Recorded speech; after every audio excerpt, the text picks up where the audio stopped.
YNW Melly's trial has been revealing tons of new evidence against Melly and Bortlen, as during the trial, the exclusive footage of YNW Bortlen having an interview with the feds 4 hours after the passing of Sakchaser and Juvy was released to the courtroom. And I'm driving, ducking for my life, trying to make sure I don't get hit.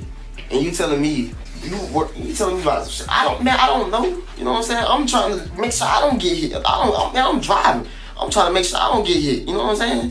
What I'm gonna be worried about? You know what I'm saying? I know it's not for you to worry about. Shit crazy, bro. But if you tell me it happened there's gotta be some evidence there. There's gonna be broken glass, just like there's broken glass over here from when you guys open the doors and stuff like that. Okay, there's gonna be broken glass over there when the windows got out. There's gonna be casings from the people at your car. Okay, there's gonna be evidence over there. Okay, right now there's nothing. I kind of think I know what happened because I got information. YNW Bortlen alleges that while driving home inside of the vehicle with Melly, Sakchaser, and Juvy, an opposing vehicle filled with rival street members blocked off their vehicle on the road, rolling their windows down and using firearms against Melly's vehicle. With YNW Bortlen being the driver of the car, he then swerved the car off of the road into an empty parking lot, while protecting his side of the car, leaving Sakchaser and Juvy's side a wide open target to these individuals, which is what would eventually lead to their passings. However, the new evidence shared in trial today tells a different story. Detective Christopher Williams announced in court the 4 YNW affiliates left the recording studio. YNW Bortlen brought the vehicle into the empty parking lot himself. There was actually no other vehicle filled with rival street members. YNW Bortlen drove the car himself into this empty parking lot to be distanced away from any surrounding homes or even witnesses. The feds then believe that Bortlen created a distraction inside of the car. Meanwhile, YNW Melly did the act towards Juvy and Sakchaser, as after it was complete, they revealed new GPS evidence showing that Melly and Bortlen sat in the vehicle for around 40 minutes in this empty parking lot. Not something you would typically do if two of your best friends had sadly just passed in a vehicle. This was, however, until Melly stepped out of the car, walked around it in a circle twice before hopping back in. And for those wondering, the GPS evidence was actually tracked on YNW Melly's cell phone located in his jeans pocket. Evidence backing up that YNW Melly is allegedly guilty starts with Detective Williams. He is known to be the greatest detective in the United States at recreating crime scenes to build an image on how crimes went down. Williams reconstructed the entire crime scene. He purchased the exact same model Jeep that the 4 YNW affiliates were driving in. He then took the weeks on weeks of creating model-like human figures, matching the exact height as well as weight as everyone that was inside of the car. He would then use firearms towards the figures, and everything lined up the exact same as the actual crime. It even also revealed that YNW Melly most likely did this crime no further than 8 inches away from their face. Now, this was found out due to the aftermath with everything going, against the side of the car as well as the ceiling. Williams then used what is called the stick method, where he would use plastic sticks to match the trajectory of where a firearm could have been used as well as end up. Looking at this photo of where everyone is sitting, the trajectory from YNW Melly's seat showed a perfect match to where Sakchaser and Juvy were examined and affected by firearms. Now, after this was shared in the courtroom, we even then started seeing reports of YNW Melly appears to be in good spirits at his trial, where he's facing double life charges has officially began, sharing new photos of YNW Melly in court, as YNW Melly was seen smiling in the courtroom, reacting to the jury hearing the evidence. Melly's reaction reveals that he believes that he is innocent and will beat this case. With Melly smiling in the courtroom, Detective Williams then started sharing the hard-hitting evidence against Melly, as well as the possible motives for Melly to commit this crime. It was revealed in court that Sakchaser was set to receive $200 grand from Melly. However, prior to Sakchaser getting offered this $200K for a record deal, YNW Melly's mother would post this to her Facebook account.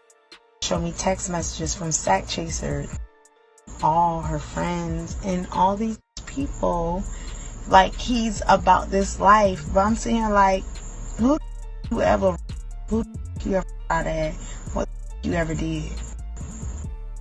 you couldn't even take charge. If you don't sit your down and don't ever come for me, because my credentials is real. It ain't even a joke. So don't ever try to come for me, because I don't even play them type of games. Like, what you got that I ain't got? Oh, you your look? I got big. On the end of the day, Melly is my child.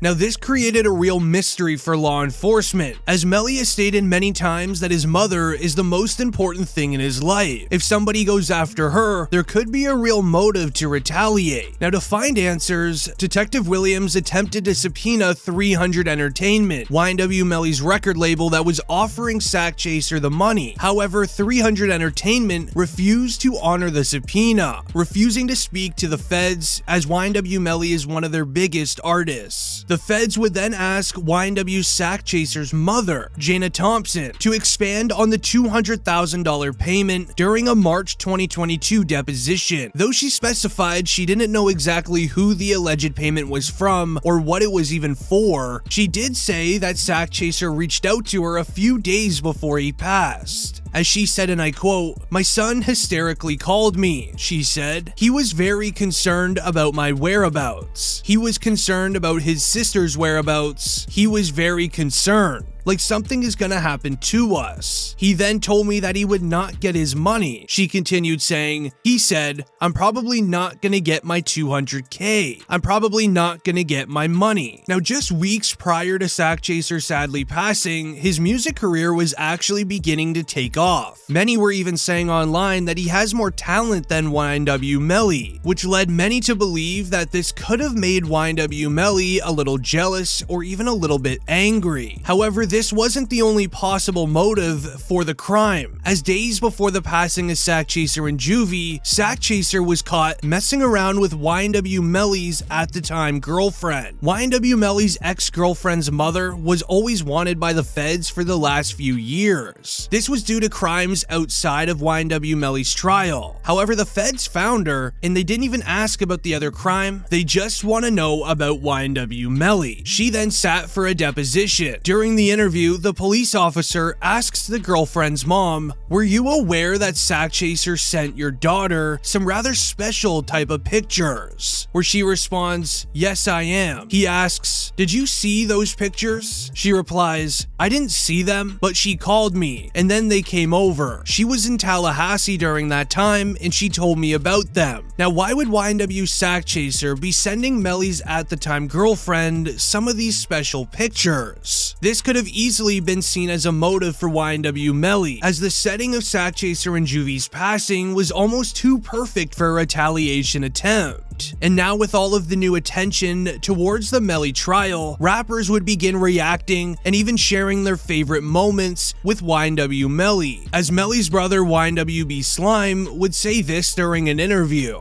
So what's some of the musical advice YNW Melly gave you? Musical advice: find fire melodies and make money. No cap. At least you're just straightforward. How was it to see your brother rise to the forefront? It's kind of like normal to me, because I already knew it was going to happen. It's just a matter of time when.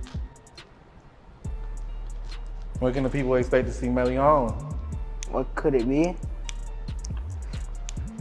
I would say a cheat code for the rap game. To even Drake talking about YNW Melly. You know, a kid like YNW Melly who just has the craziest melodies, pain in his voice, you know, but not afraid to just be like, yeah, sure, like I might be this way on road, but in my music, this is what I enjoy doing. And we would even see later then Kodak Black speak on YNW Melly, even sharing a memory with him.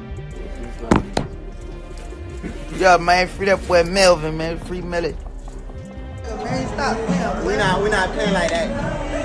Oh, you go for Even with Lil Durk on his album Press Run being busier than ever, he would even go out of his way to share a moment with Melly alongside King Von. Bust, you got 10 piece. Bust harder than mine.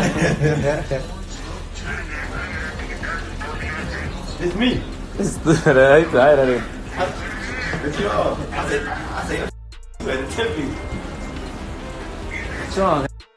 Then, with the Lil Durk phone call now going viral at the time, it would even get the attention of Meek Mill, who shared on Twitter, "Free Lil Melly, he's innocent. Let's watch the facts of this case so he doesn't get railroaded. It's in Florida, it might be on TV," which would even then later cause Boosie to tweet, "I'm in prayers for YNW Melly tonight. I was in the airport and he even paid for my food and magazines. He really showed me a lot of love and respect. He said, nah, OG, you ain't paying for anything. I'm about to call the prayer warriors for you," even leading to an alleged Snoop Dogg tweet that went viral on Reddit, which stated, "That Melly boy cold. Youngin's doing questionable stuff in the industry now. Is he guilty though?" Again, if this tweet is real, it has since been removed. However, the reactions from rappers would begin to slowly fade away, as rappers were beginning to reveal that Melly's prison sentence could be life in prison. This all started when the judge in the trial asked YNW Melly why he attempted to break out of jail, as the Broward County Jail where YNW Melly is currently locked up did an interview with Complex where they mentioned in the courtroom, on April 11th, 2022, the Broward Sheriff's Office received a confidential tip regarding inmates Nicholas Lewis and Jamal Demons, both being housed in the same unit at the main jail, planning an escape from jail by having Demon's attorney bring in handcuff keys in order to help with the escape. Additional information provided by the source was that Lewis had an illegal item inside a jail, as well as narcotics that were not prescribed to him. The statement continues saying, "Jail authorities searched Lewis's jail cell after the tip, which came from another inmate. They found multiple illegal items and narcotics for which he did not have a prescription for. YNW Melly's cell was also searched, but nothing was found except food from the commissary and an excessive amount of jail-issued clothing." Now, this all started when allegedly one of YNW Melly's cell block inmates ended up walking past Melly and this Lewis individual. The snitch in the cell block allegedly overheard Melly asking his lawyer for some sort of handcuff key, and then he reported it to the general. Now, YNW Melly's mother would even go on to react to this. Okay, so I'm at work and I just seen this crazy story. First of all, this is just another tactic for them to try to literally just tarnish my son's character and everything. They do not want him having attorney visits in person, which will cause for ineffective counsel.